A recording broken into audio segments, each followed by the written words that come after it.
Sócrates, filósofo griego.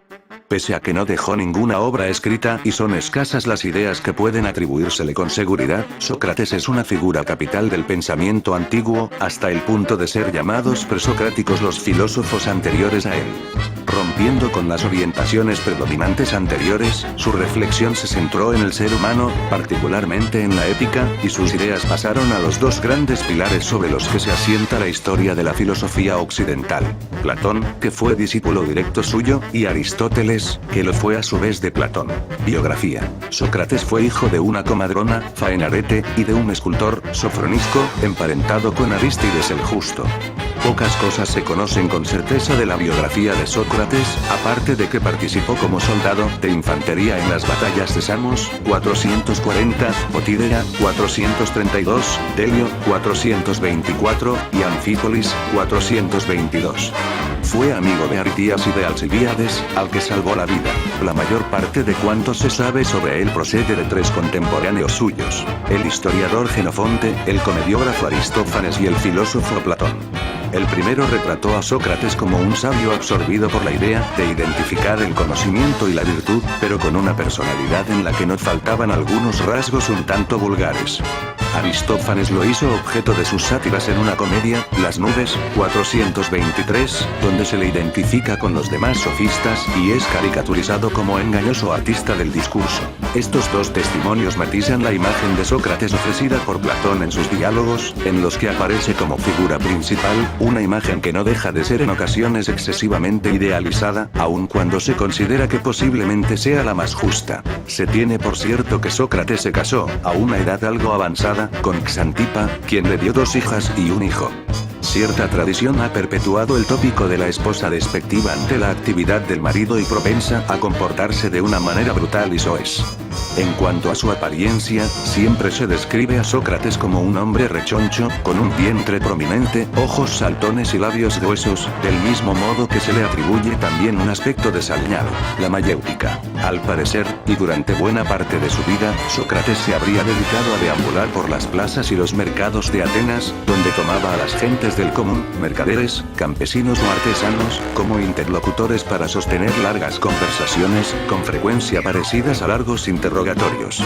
Este comportamiento correspondía, sin embargo, a la esencia de su sistema de enseñanza, la mayéutica. El propio Sócrates comparaba tal método con el oficio de comadrona que ejerció su madre. Se trataba de llevar a un interlocutor a alumbrar la verdad, a descubrirla por sí mismo como alojada ya en su alma, por medio de un diálogo en el que el filósofo proponía una serie de preguntas y oponía sus reparos a las respuestas recibidas, de modo que al final fuera posible reconocer si las opiniones iniciales de su interlocutor eran una apariencia engañosa o un verdadero conocimiento. En sus conversaciones filosóficas, al menos tal y como quedaron reflejadas en los diálogos de Platón, Sócrates sigue, en efecto, una serie de pautas precisas que configuran el llamado diálogo socrático. A menudo comienza la conversación alabando la sabiduría de su interlocutor y presentándose a sí mismo como un ignorante. Tal fingimiento es la llamada ironía socrática, que preside la primera mitad del diálogo. En ella, Sócrates proponía una cuestión, por ejemplo, ¿qué es la virtud?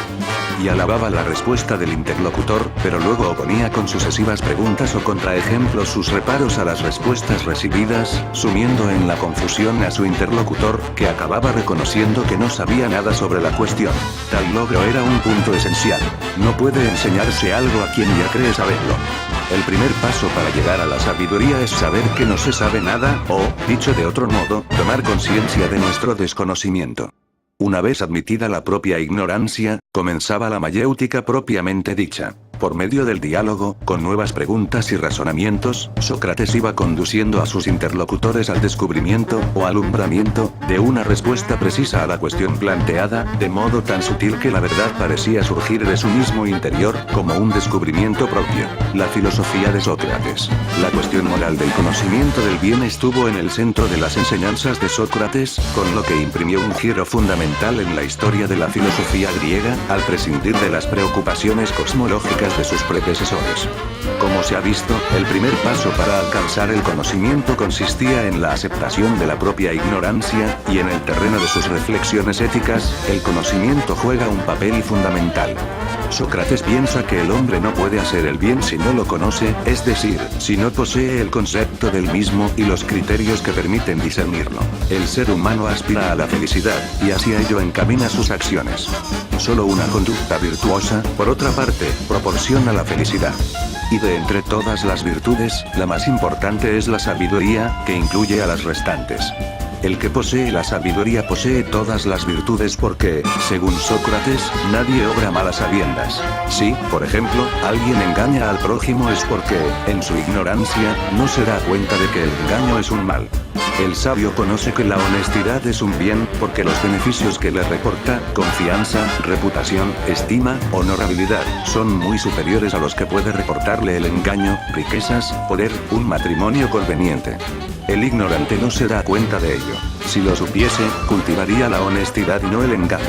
En consecuencia, el hombre sabio es necesariamente virtuoso, pues conocer el bien y practicarlo es, para Sócrates, una misma cosa, y el hombre ignorante es necesariamente vicioso.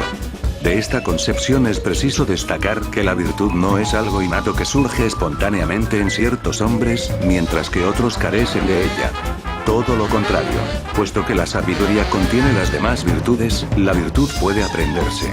Mediante el entendimiento podemos alcanzar la sabiduría, y con ella la virtud. Sin embargo, en los diálogos de Platón resulta difícil distinguir cuál es la parte de lo expuesto que corresponde al Sócrates histórico y cuál pertenece ya a la filosofía de su discípulo.